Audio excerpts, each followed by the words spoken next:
Very good morning and welcome to the United Stands. I'm Mark Goldbridge on a new week, and this is your latest Manchester United news and transfer news as Manchester United's INEOS and Erik ten Hag call a meeting this week to discuss new Plan B options. It's not necessarily going Plan A at the moment. However, a very interesting story around Manchester United's capability in the transfer window before June the 30th. So in the next week, Man United could spend £150 million. Will they or won't they? Just an interesting insight I read today and have seen for the last few days that we're going to bring into the show. Also, we're going to focus on the start in relation to a couple of updates from Fabrizio Romano around Branthwaite and United's transfer activity. A new couple of strikers that could be on the agenda as well. Plus, we'll be talking PSG targets and how that impacts potentially Manchester United's transfer summer as well. Lots to get into. And as always, if you're watching live, get interactive and get involved. Actually, I should just say, before I start laughing, breaking news from Slow Sports News. Manchester United in talks with Xerxes representatives after displaying an openness to spending £34 million on his release clause. I mean, why do we bother? Apart from Premier League TV rights, I just don't take any notice of what they've got to say. Literally in the last 25 minutes, breaking Sky Sports News, Man United in talks with Xerxes representatives. I mean, I sometimes think there's clever people and then there's stupid people. And they're obviously watching that because a week ago, James Ducker said it from The Telegraph. Like, what the hell? What the hell? We're not talking about that. What we will do is we'll assess what the options might be if Xerxes doesn't come in. But remember, we've got Fabrizio Romano on the show at 1 o'clock. And I've already got 4 big questions to ask him that should move areas we want to move forward. And don't worry, one of them isn't, are we talking to Xerxes representatives? Because we know that. What we will start off with this morning is, and I think one of the most interesting things is that Fabrizio last night on his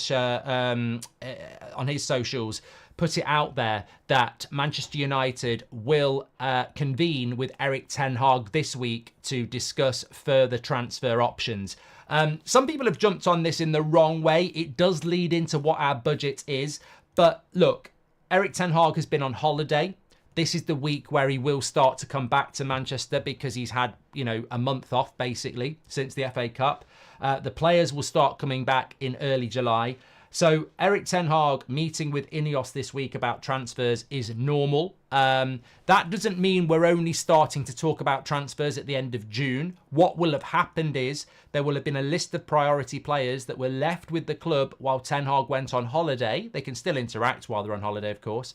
But obviously now we're not moving forward on some of those deals. So it will be a reconvene to discuss whether we go in with other offers, whether we look at other options. And of course, some of the players, Branthwaite, we haven't got that deal over the line when maybe we thought we might have done. Todibo, is that deal off? Elise is going to Bayern Munich. Xerxes, what's happening with that? So I think this is just normal behaviour. And I think some people just, need to take a chill pill on that. We're not having the first meeting between INEOS and ten Hag about who we want to buy and sell this summer. It's about assessing, and you have to do that all the time in any level of business. You don't necessarily get what you want. You have to think about whether you're going to go in with a high-end offer. And look, in relation to Branthwaite, very interesting update from Fabrizio again, that Jarrad Branthwaite is basically sat there saying, come and get me. He wants Manchester United and he's waiting on Manchester United to sort the bid out with Everton. That's from Fabrizio Romano. And look, Everton fans can say all they like about, let's keep him, let's dig our feet in. That's absolutely fine. And there is no hint of sarcasm or trying to wind them up at all. But the player wants to come to Man United. Whether he does or not, he won't be the first player that doesn't get the move they want, and I'm sure he'll play well for Everton. But he wants to come to Manchester United. And when you're a smaller club, you can put up with players staying at your club because you want to keep them. But he wants to come to Man United. And look, just to show I'm not winding them up, when Ronaldo wanted to go to Real Madrid and he stayed an extra year, I was happy to keep him an extra year because it was Cristiano Ronaldo and he won the Ballon d'Or. So I I'm not saying that Everton are wrong to keep a player that wants to move, but he does want to move. He does want to come to Manchester United, and that's according to Fabrizio Romano. So the big question is, what do Manchester United do around that now? Do they sit there with Ten Hag this week and say, how much of a priority is this player? And do we keep proceeding? Or do we move on to other options that could be De Ligt, could be Iheanacho, could be Guehi? So there are other options, and I think that's what Manchester United will do. And as Justin Page says, 40 million or walk away. I believe that De Ligt is the alternative to Branthwaite. I know one's right-footed and one's left-footed, but I feel that Branthwaite, will probably play with Martinez anyway, and even so, i.e. left-footer and left-footed, because Branthwaite can do it right-footed as well.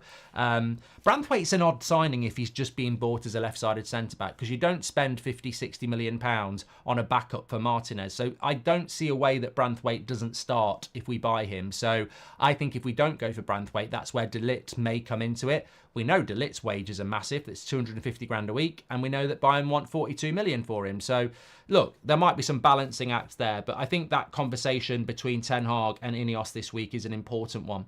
If Ten Hag really cared, he would have returned early, says Bart. Why? There's no one there to talk to. It's the holiday season. I don't think you understand how a football club works. How about Diamande from Sporting, says Nov. Thank you very much. And welcome to the members club, Joshua, as well. Just going back to Bar's comment there, Ten Hag doesn't need to be sat in Carrington for 12 months of the year just to satisfy your needs, mate. He needs a holiday. He needs a recharge. And just like me, when I go on holiday, I've got something called WhatsApp. I've got something I can ring people. Give me a thumbnail on this and I'll do a video on the balcony.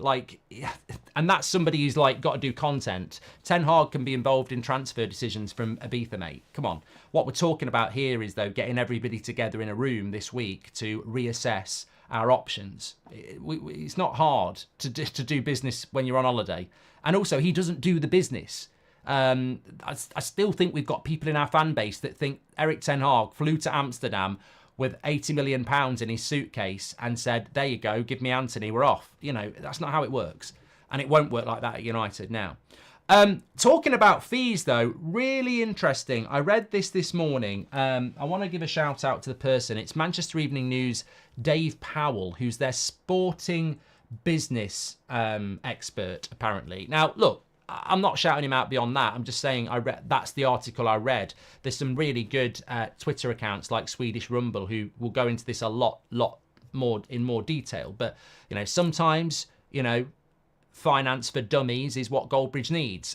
What I actually need is a summary in 2 sentences that I can feed to you lot without, having to have a degree in sports finances. But effectively, what this article does in a very succinct way, and the reason it says new 150 million plan B, is because United are going to have to wander into plan B. There's no doubt about that. Maybe even plan C. Elise takes us away from plan A. Todibo takes us away from plan A. And if we can't do a deal with Everton with Branthwaite, it takes us away from plan A. Lots of clubs will deviate from plan A. We don't want to be... The key really is that when you want to buy 5 or 6 players, they're all plan A. Oh, we didn't get Elise, plan B. Oh, we didn't get Todibo, plan B. Oh, we didn't get Branthwaite, plan B. You expect 2 or 3 players, but you can't have 5 players out of the 6 that are not plan A. That's where it becomes really problematic.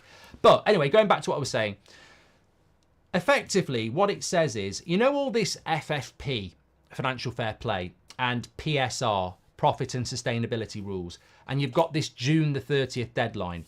That's the footballing financial year. It starts on July the 1st and it ends on June the 30th. And in relation to all these fines and points deductions that happen, Premier League use these years as parameters on what you do within that year. So June the 30th is relevant in that point and it impacts every Premier League club. Now, according to this article, Manchester United are believed to have about £30 million available to spend before June the 30th, before they go into the next financial year. Now, we could have £500 million like Newcastle, but they can't spend £500 million. By the rules, by the accounts, we've got about 30 million, otherwise we'd go into trouble. We'd be in trouble with PSR and FFP.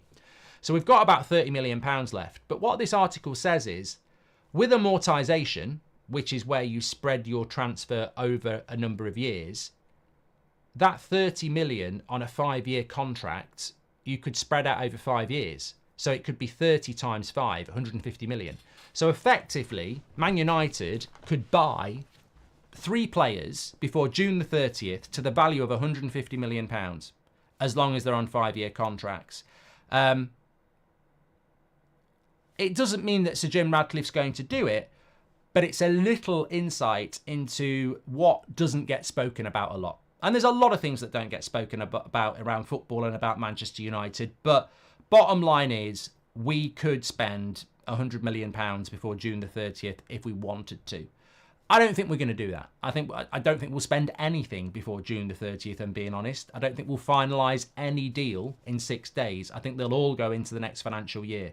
But it's an interesting insight to the fact that people need to reassess what transfer budgets are now. We all go, we've got about 100 million, and if we sell Greenwood, that's 130 million. But it's not. It isn't really. There's transfer fees owed from last year and the year before that, because they were amortised, and you can do that now. So actually, it's very difficult to determine what Man United can sign, and sometimes we do oversimplify it, which benefits the club. Like, we actually could spend £250 million over the course of this summer based on, spreading it out over 5 years. We can do that. Now, Sir Jim Ratcliffe's a business guy. Whether he's going to do that or not, I don't know. But what we do need to do is educate ourselves on the fact that we don't know what Man United can spend. We don't know what they're looking to spend, but there are ways of doing it. And the reason I wanted to bring it in, and I'm grateful of that article and other things that people have written and mentioned in the chat, is that you see people like Chelsea spinning from one signing to another when they've spent over £1 billion in 12 months. And people are like, how are they doing this? We make more money than Chelsea. How are they doing that? They've spent £1 billion in 12 months, and in this summer alone, they're already spending tens of million pounds and will continue to do it. But they'll do it through amortization. They're spreading the cost over the next 5 years. Now, that might be problematic for them, but they sell well as well. So all this bollocks we get fed about FFP is mainly from journalists who don't know their arse from their elbow, and what they're doing is what basic people do. They add up what we can sell, and they figure out a budget. So they'll go, the budget's about 50 million and they'll only sell about 60 million, so they can only spend 110. Bullshit. That is absolute bullshit. You can actually probably spend 500 million. If Man United raise 60 million in sales, times that by 5, you've got what? 300 million. Now, we won't do that, but that's how amortization works. If Man United raise £50 million and they want to buy 5 players for £50 million, they can spend £250 million and just spend 10 each on the first year. That's how it works. The complicator is we will already own money. We will already own money from previous year's deals. So that's where it gets complicated. But we can spend money is what we can do. We can spend money. Simple as that. Mark, shouldn't we buy first-team players and necessities before signing another striker, such as a centre-back, a left-back, a CDM and a right winger, then selling the deadwood and see where we are in a budget-wise, then decide? You've lost me now, Af. I hope somebody understands that. Should we buy first-team players before we sign a striker? Mate, I really genuinely don't care what order we buy players in. I don't think it really matters. We bought Dan James first once and he wasn't the best signing of the summer. You have a plan across the summer and you buy what you can with the aim that everybody's ready for the first game of the season. You might not get your priority signing until 2 weeks before the start of the season. For numerous reasons. They might be playing in the Copa America. They might be playing in the Euros. It might be a long negotiation. You might want the club that's selling to get a little bit desperate. So I don't really think... I've never been a fan of let's buy in order of priority, because that's just not how it's going to work. Watching these shows have showed me how little journalists actually know about finance and football. Cheers for the content, Mark, says Gustav. Hey, I'm not pretending we know loads, but we'll certainly look at things. I'm just tired of it, I'm tired of it. Every summer, there'll be an article from the same people going, United's budget this summer is £50 million. Well, actually, it's 250 then, isn't it? Because it's times 5 if we buy every player on a 5-year deal. Because if they're doing it properly, our budget would be 10 million then, because you've got to times it by 5. And then it gets complicated. Mark, thank you, Nawaf. Hi, Mark. Sure, if Jason Wilcox has joined United, he should be looking at transfers. I think it will be better than previous years, says Mike. I agree. And Ajay says, may the story about Xerxes' interest in AC Milan was a play to scare United so they pay 12 million agent fees, says AJ. Thank you very much. What Branthwaite package do you think Everton will bite on, and what would your limit be, including add-ons, says Matt Ross. Well, you can all answer that one. Please do. I think look, there was an interesting update last night from Fabrizio talking about Lenny Yoro, saying that Man United aren't in the race. And I only saw the headline of that because we've got Fabrizio on today, so we'll be able to go in detail. But isn't it interesting? We do have to be very, very careful of being sensationalist and overreacting. And I know I'm a bit of a hypocrite there, because in previous years I have been very reactionary and frustrated, but I just didn't like Murta, Arnold, the Glazers, Woodward, and they frustrated the shit out of me, because although things could have got better, you knew it wouldn't. I think with INEOS, we are stepping into the unknown, and there is still time to have a good summer transfer window. But what I found interesting is, and we'd been discussing this for a couple of weeks, is Fabrizio basically said it's Real Madrid, PSG or Liverpool for Lenny Yoro. And yet Man United have been in this race for 3 weeks, with certain journalists, again, putting it out there. And what did I say? And you agreed with me. I said, I don't necessarily think we're in for Lenny Yoro.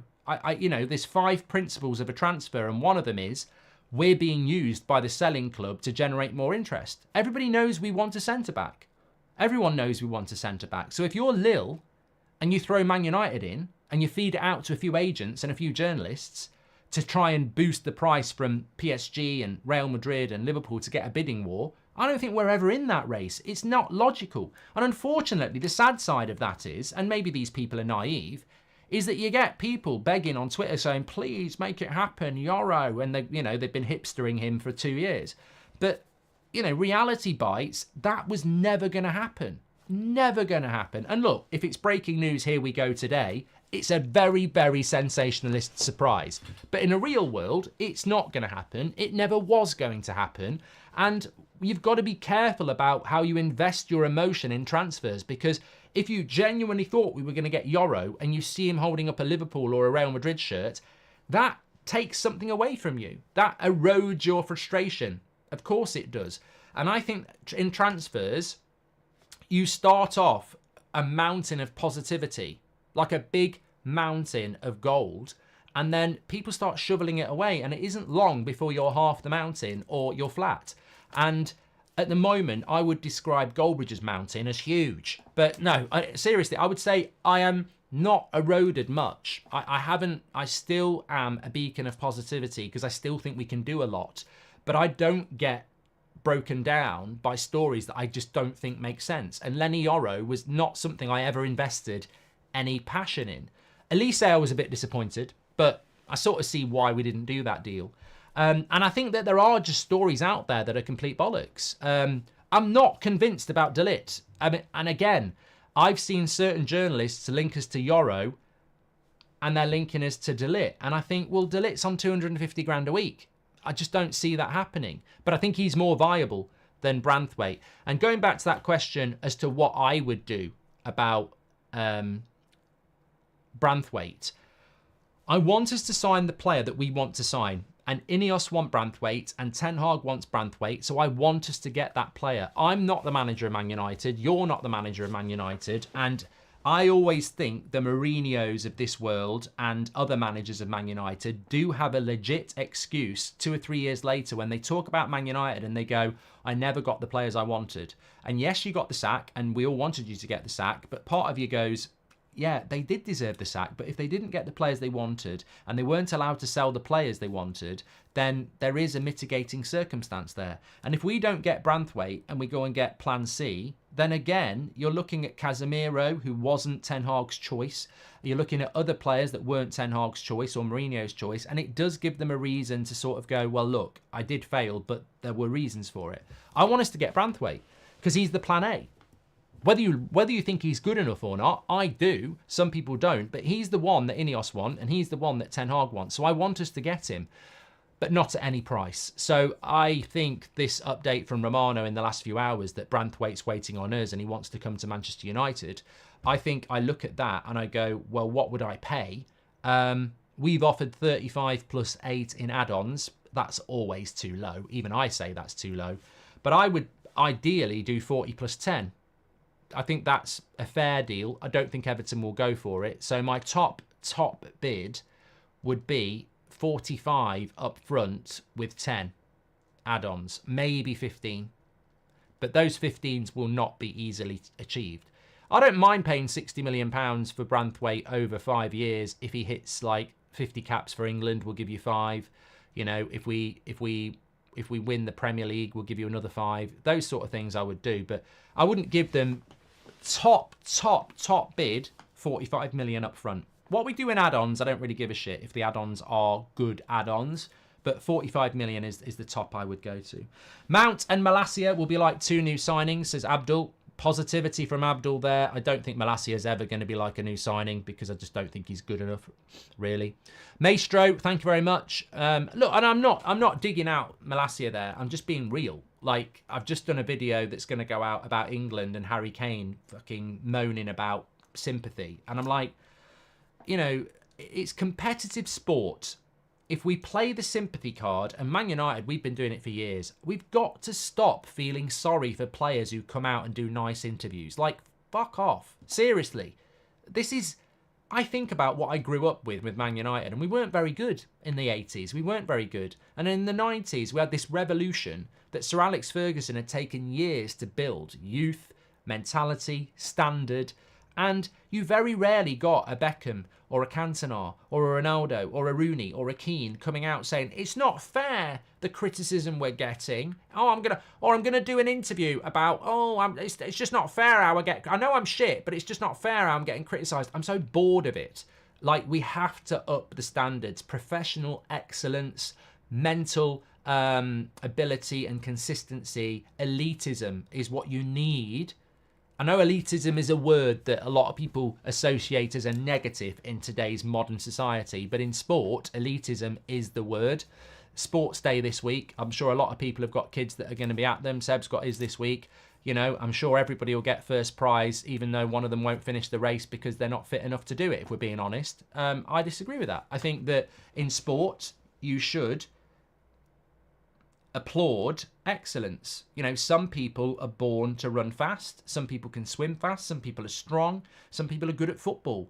If you're not good enough to play football, go and work at bloody Quick Fit or run a pub or something. You know, like, we all have skills. You know, some people have... I can't sing like Liam Gallagher. I wish I could. I can't. I'm not going to let it define me because life is about different skills. Some people are born with amazing talent and some people aren't. And you just make the best of what you've got. Hey, guess what, everyone? Life's not fair. You know, life's not fair. And I'm not going to sit here and say, oh, Malacia's had a bad year. He'll be like a new signing. Honestly, before the injury, I wasn't sure. And post-injury, I don't see him as a new signing. I'd be very surprised if Malacia goes on to be, you know, the next Patrice Evra or Dennis Irwin at Man United. Hopefully he can get back. Maybe he'll be our backup left back, but let's be real. We need to go through a period of realism at Manchester United. You've got to go through that team and say, look, in the next 2 years, Malacia's got to go, Wan-Bissaka's got to go, Maguire's got to go, Lindelof's got to go, Johnny Evans will naturally retire, Van der Beek's got to go, McTominay's got to go, Casemiro's got to, and that's what you've got to do. You can't go through that and go, you know what, he's a nice guy. He's had a tough year. You know, that's not what sporting elitism is. That's why Man City are winning big trophies and we're not, because we've got to be the best. Anyway, let's talk strikers.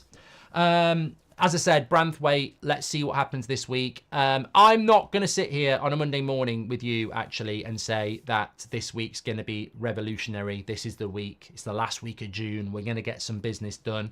I'm just not going to bother doing that because I think those expectations are mistakes. We've done that so many times over the years, and we did it with the manager. This will be the week that they decide on the manager, and it took 3 or 4 weeks. So, yeah, I don't know about that. Luke Shaw's back in England training, says Sam C. Thank you very much for that. Well, great. So we're basically into the third group game, and Luke Shaw starts training for England. Great. Yeah. So England's next game is tomorrow, which he won't play. So England's first knockout game is on Sunday, if we get through. And Luke Shaw could play his first game in 6 months after 1 week of training. Oh, well, I tell you what, I can't wait for that. That's not a recipe for disaster, is it? Oh, yeah, brilliant. Get him in the starting lineup. What? 4 or 5 days training. Get him straight into the team after 6 months not playing. What a great idea this is. I mean, you know, fair play to United's physios, England's physios, Southgate, brilliant. Absolutely superb. You know what? As a Man United fan, I'm sat here. I couldn't be more excited. I'm like a kid at Christmas. It's so amazing, this, you know. It surely can't go wrong. I mean, what could go wrong? You know, player comes back from 6-month layoff, trains, and is probably going to start his first game in 4 or 5 days. Brilliant. Even better. Or maybe we'll keep him back for the quarterfinal. You know, he could start his first game after only training for a week and a half. Brilliant stuff. Yeah, this is so great. It's so great. And look, I want Luke Shaw to play for England. We haven't got a left back. But honestly, when I watch England and I see how shit they are, I really am just come home. I'm the same with Manu. I'm like, just if you're not going to get played, you know, we need him for Man United. I just don't want to see, you know, for me, it feels like he's rushing himself back, and it feels like England have rushed him back, and it's just very risky for Manchester United. And sorry, I may be overreacting. There might be some people going, you know, if he's fit, he's fit. And I was saying that 2 weeks ago. But, you know, I don't apologise really, because last season made me want to throw up week in, week out, injury after injury after injury. And if people want to take risks, you know, you end up in the same position. We have got to be overly cautious with our players now. Like, we have got to be, you know, over managing them for the next few months, because we cannot repeat that. We cannot have that. We had no left back all season. All season we had no left back. And I'm sorry, I can't celebrate the fact that Luke Shaw is back in training for England. I mean, England have had a Euros camp for 3 weeks. He's been part of that for 3 weeks. And he's only started training with the first team 3 weeks in. And we're meant to go, oh, it's great. He's not played a competitive game for 6 months. And he's going to go into the Euros in a, you know, the heat of the battle. I just think I think we've been, I don't know what United's involvement is, but I think we've been sold a complete and utter fraud there as fans. Like, you know, I thought he'd only just missed the FA Cup final. I thought, you know, he'd been that close to the FA Cup final, and it was literally like he's training, and I genuinely thought he was back in first team training that week of the FA Cup final, but just wasn't ready for it. The fact that he was actually injured and was injured for a couple of weeks after that, I mean, the FA Cup final was nearly a month ago, and he's only training first team football now. It's just not, it's not good. When was the FA Cup final? Was it like the 24th of May? So it was 4 weeks ago, and he's only just starting first team training now. Never should have gone. Never should have gone. And look, if he comes back and the risk pays off, England will be better, and I like Luke Shaw. But it's not his decision to make. England should have made a more mature decision. Jem says it was a month ago yesterday. Mount said, I can only see Delit as the Vidic to Martinez Ferdinand, says spot on. And Michael says it works the opposite way too. If they sell a player early, they also don't get to spend a portion or all of the transfer fee. Thank you, Michael. Matt Ross with the good one. And Nawaf says, what I meant was Xerxes is not what we need. We shouldn't make him our first signing or prioritise him like we did last year with Mason and Anana, says Nawaf. Mark, make us happy and sign for United, thanks, says Tracy Taylor. We should promote some more youngsters. Well, we will do that, Maestro. Abdul says we will sign Branthwaite for 50 plus 10 add-ons. I mean, that's a little bit too much, but it might be what gets the deal done. And you know what, Abdul? I would sit here and say I wouldn't go above 45 up front. But if it's 50 plus 10, I probably would do it, because, you know, we walked away from Perisic for 5 million, and he would have been a good signing when we tried to do it. Xerxes Price can buy David and Bayer in that price, says Asim. I don't know how that works, because Xerxes 34 million, and I don't think you'd get David and Bayer for that. Now, I disagree again. I don't think it matters about who you buy in what order. I think what you're trying to do is you want to buy your priority players before Xerxes, but it doesn't work like that in a transfer window. Very few clubs get to buy the players in order of priority. It's about getting, because what your priority deal might be really in depth, and it might take you till the middle of July. And if you wait till the middle of July to do your priority deal and then you move to other deals, it's all backlogged. So what you might do is your priority deal won't happen till the middle of July, but you go and do a couple of lower value deals before that, because then they're done, and that's how it works. It's a bit like when you're doing your Christmas shopping and you know, your wife or your girlfriend or the present for yourself, if you're selfish, is the priority present. But it's, you know, you're not going to get it until mid-December because you're saving up, or because it's on order or whatever. So in late November, you're buying presents for your, you know, your gran and your auntie and stuff like that. We've had a DiMarzio tweet come out. Thank you very much. I will check that out for you. Always nice when you get stuff while you're live. I want to talk about this striker that we've been linked to as well. DiMarzio, all I'll say about DiMarzio is he has been wrong. He said that Ten Hag was going to get the sack. Lazio blitz in these hours to deal with Manchester United for Greenwood. Let me go to the article. Let's translate it. I mean, what I will say is DiMarzio on Italy news, I would trust him. I wouldn't trust him on English, you know, managers getting sacked. Not only, so here we go. The situation between Lazio and Greenwood. Negotiations are open with Manchester United. Not only Juventus on Mason Greenwood, Lazio are also interested in the player. They've begun negotiations with Manchester United to try and bring the English striker to Rome. Lazio, the negotiation is not easy because Man United request is high, £30 million, but there have been contacts between the parties and Lazio is in the running for the player. I'll be honest with you, not the best updates. We've known about Lazio's interest for a while, but maybe there is a bit of maybe there's a bit of progression there on that one. Interestingly as well, a couple of bits coming out from the Manchester Evening News. Jarrad is going to leave as a free agent. I mean, honestly, he's not kicked on. He hasn't kicked on, has he? Yeah, we'll ask Fabrizio about Greenwood later. Definitely, good point, Robster. But yeah, Jarrad not kicked on and obviously needs to kick on in his career, so I understand that. Scotland went out last night, so Scott McTominay, if you're going to be on the US tour, you will get to see McTominay and his abs. Yeah, he will be there because he'll go on holiday now, and he'll be back by like the 10th of July in training for Man United. He'll certainly be back in training for the tour. So Scott McTominay will be on the US tour, and you've got to keep that in mind now. The US tour pre-season, we already know Martinez and Garnacho won't be there unless Argentina go out of the Copa America, and I don't see that happening. Portugal, probably you're not going to see Bruno and Delot, if we're being honest. Denmark could go out. You might see Rasmus, to be fair. We'll have to wait and see. England, well, you won't be seeing Luke Shaw. Hopefully not because of injury, but yeah. Who else a bit? Mainu as well, of course. We'll have to wait and see what happens with that. But yeah. Oh, I just want to, just very quickly, I want to talk about alternatives to Xerxes, because there's Jonathan David and then there's another striker I don't know anything about. I'm just going to mention the name. Samu Amarodian, who's been on loan from Atletico Madrid, 20 years of age. Apparently he's a player that Man United are looking at. Do you know anything about him? We'll talk about him in a moment. But just wanted to bring in PSG. We mentioned on the show yesterday morning this story that Marcus Rashford has decided he wants to stay at Manchester United. A few people were commenting on it, saying that, you know, if we get an offer, surely we would sell him. There is no... I won't even waste a question with Fabrizio today asking him if Rashford might leave Man United.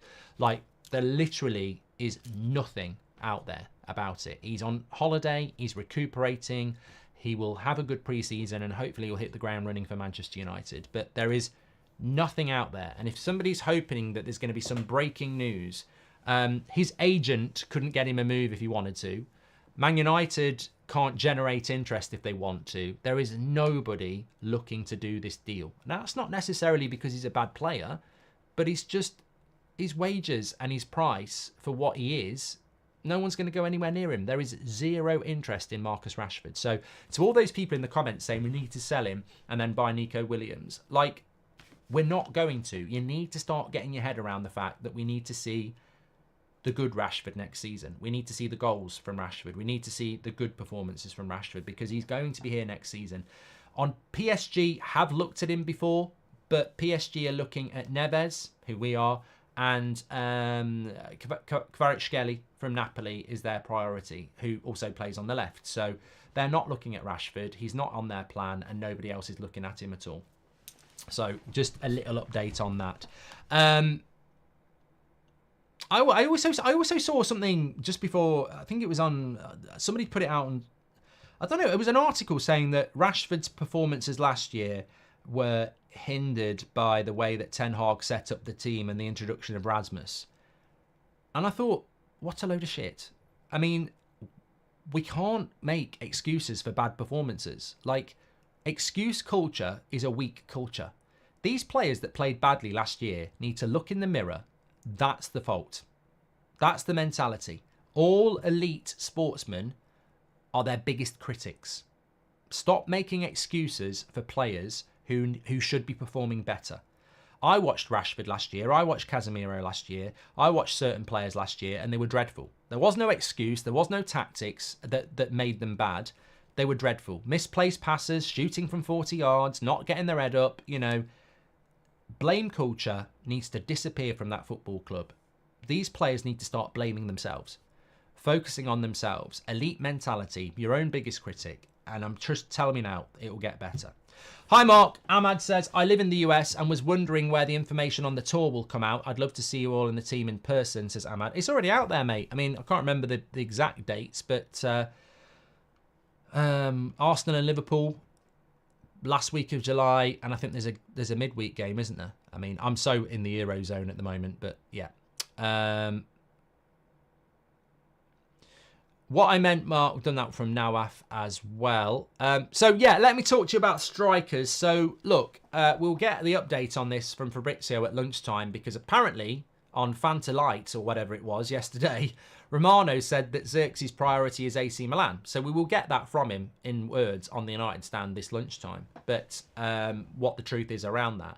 But if his priority is AC Milan, I'd worry about that deal. So where do we go next? Well, a couple more names have been linked in relation to Manchester United. We know that Sesko was a player that Man United wanted, but he's now staying at Leipzig. And we know Xerxes is a deal that can still very much happen.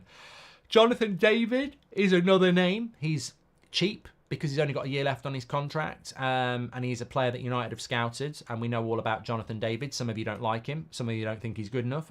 I would be interested. Chelsea are interested. I'd prefer Xerxes, if we're being honest, but let's see what happens with that.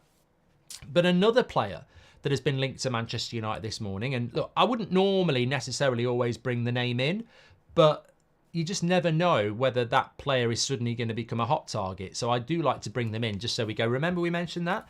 So his name is Samuel Omaridian, who is a Spanish player who is currently on loan from Atletico Madrid, or was on loan from Atletico Madrid with Alaves. 6'4", 20 years of age, and he scored 8 goals in 34 games for Alaves last season. Apparently Man United are looking at him for about £20 million. So he hasn't made any international imprint yet. He's played for the under-21s for Spain and under-19s as well. But just a player to throw out there. Now, if somebody in the chat knows anything about him, well done. I can honestly sit here and say to you, I know next to nothing about him. I've probably got his name completely wrong in pronunciation as well. But yeah, it will be interesting if we have to move away from Xerxes because you're moving down the list. That was my key point. If you go from Sesko to Xerxes and then you go from Xerxes to wherever, you are going from plan A to plan B to plan C. Xerxes plan B. Like, you know, people can argue with that, but Xerxes plan B. He was not plan B. Sorry, he was not plan A. And as Dayton says, you're heading down to plan D. And that's problematic. You know, Rasmus wasn't plan A. Harry Kane was plan A. And that was unachievable. And I'm very happy we got Rasmus, and I think he will end up being a really good signing.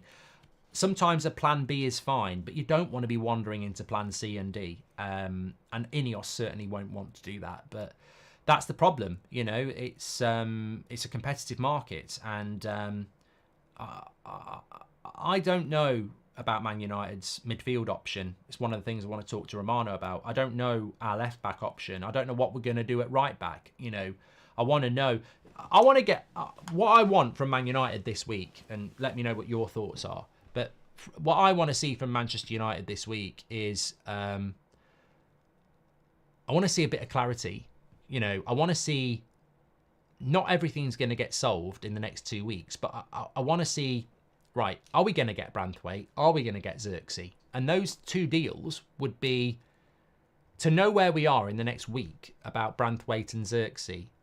Wouldn't be a bad situation to be at the start of July. It really wouldn't. I'd like to know what's happening with Mason Greenwood as well. Maybe even Jadon Sancho, because I'll talk about Sancho in a minute.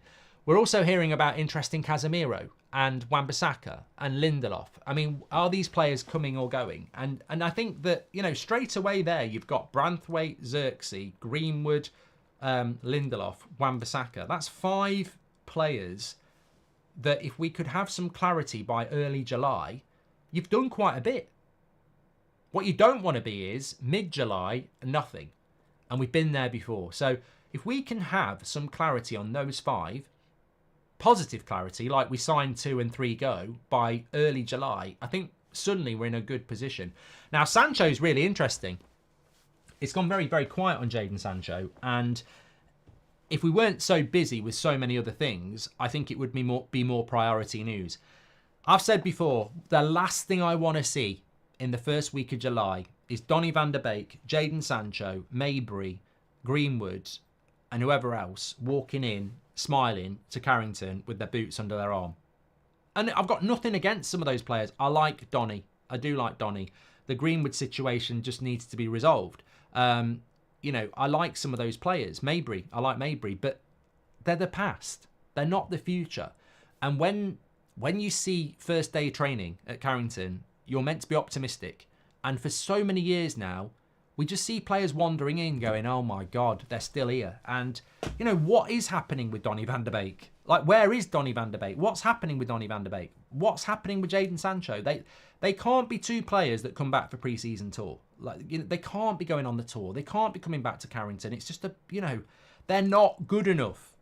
And the one thing about, it's funny, my book that's coming out, there's a little section on pre-season. Pre-season, it's the pre-season Pirlo, isn't it? We've seen it with Lingard. We've seen it with Pereira. Pre-season's not real. It's exciting, but it's not real. We kid ourselves that pre-season matters. And actually, all that matters is the first minute of the first game in the Premier League season. But on pre-season, we start to kid ourselves that Donny could actually be a good player. You know, I guarantee it. If Donny van der Beek goes to the US and plays okay against Arsenal, people will be going, he's finally going to cook. He's finally going to cook. This is going to be his year. You know, McTominay scores a hat-trick. He's going to be the next De Bruyne. Pre-season is what it is. It's a bit of fun. And what it needs to be really is, the most important thing about pre-season is drills and fitness for the main season. And you can't do that with a bunch of players that aren't good enough. And we need to move some of these players on. I've got no idea what is happening with Donny van der Beek. I mean, it's a wasted question for Romano as well. You know, what's the point in asking it? Because it's an irrelevant. But Galatasaray were linked to him 4 days ago. That's the most recent story about Donny van der Beek. I've not heard anything about him. I personally think Sancho will end up going on loan again. But, I mean, apparently Donny van der Beek's contract is up in a year, 2025. So he's got 1 year left on his contract, but he'll be on good money. Some people would say just cancel his contract, but he'll be on good money. He ain't going to walk away from that. And his wage, or, you know, when I have to look at a player's wage, 120 grand a week. That's your problem again. It's, you know, whenever I have to talk about a player, the first thing I have to do is search their wage. And that is the thing. It's that feeling of dread. Who signed him? Well, the Glazers. Okay, this could be anywhere between 100 and 200 grand a week. 120 grand a week he's on, and he's got another year left on his deal. So probably a loan, isn't it? Probably a loan. Spot on says you're going to light me up, but I still believe in Donny. I like Donny. I've just given up. I've given up now. We're linked with Neto. What happened? We were linked with Neto. What happened? What a player, says Abdul. Well, he's part of the Euros, isn't he? And I don't know whether Wolves need to sell. It's a bit like Kuna. We were linked with Kuna, and that's just died. You know, I would take Kuna over Xerxes, but it's just nothing ever happened about it.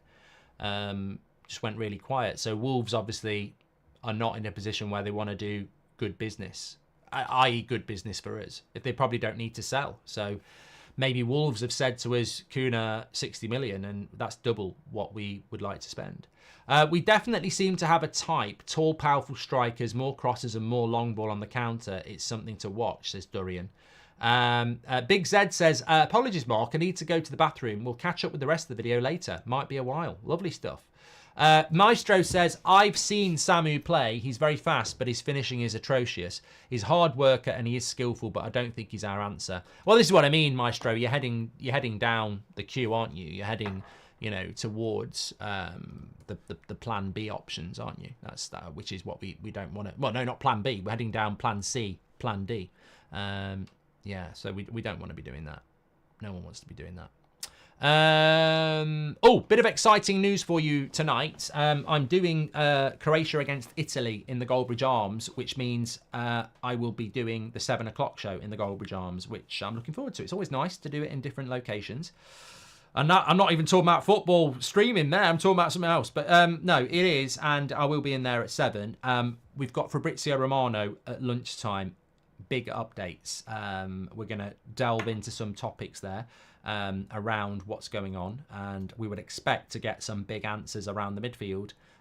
Does Xerxes want United or Milan? I think that's going to be the big thing. Lovely stuff. Any news on the Hungary player, says Pickled Peaches? Yeah, well, the only thing I know about that, and if you're watching That's Football last night, obviously it was a real sickener for Scotland, but no, for the player. But Fabrizio said that he was stable and talking, which is great news last night. There we go. Branthwaite does not want to join United, says Pablo. Yeah, that's why he agreed personal terms. Hashtag deal with it. We should get Reguilon back. You know what, Floating Spiders? As stupid as it sounds, I would take Branthwaite back right now. Sorry, I would take Reguilon back right now because he was our best left back last season. He was our best left back last season. He was the only one. He's broken his face, says Trance. How did he? You know what? I know this is United stand, but how did he break his face? Was it just from impact with the ground? Because I don't think, didn't look like there was any. I thought he'd been like punched in the face by the goalkeeper, but I didn't think he did. Murphy says that he's broke his cheekbone, surgery this morning, but full recovery expected, which is great news. Yeah. Has it gone all quiet around Frimpong, says Joe? Watch this space. I'm going to ask Fabrizio about that at lunchtime. The interesting thing about Frimpong and the interesting thing about right back is, well, it's logical. And I like speculation, but I also like reality. But I also like figuring things out that are logical. And if Wan-Bissaka leaves Manchester United, we don't have anybody in that team who can play right back other than Dalot. There is no young player ready to come through. I'm not sure Amas is ready this season, but we know he's there, ready to come through at left back. There is no right back ready to come through. So if Wan-Bissaka goes, we can't... I don't understand. I keep reading and seeing your comments and people going, left back's the priority. And it is. But if Wan-Bissaka goes, we have to get a right back. Like, you can't just go left back. We have to get a right back if Wan-Bissaka goes, because Dalot plays a shitload of football. And at some point, that's not sustainable for anybody. So we would have to bring a right back in if Dalot goes. And I would like it to be Frimpong because, as people say quite rightly, Frimpong is a very attacking right back. So you could play Dalot and Frimpong in the same team. You could put Frimpong on the right wing and put Dalot at right back. So they could both start in the same team.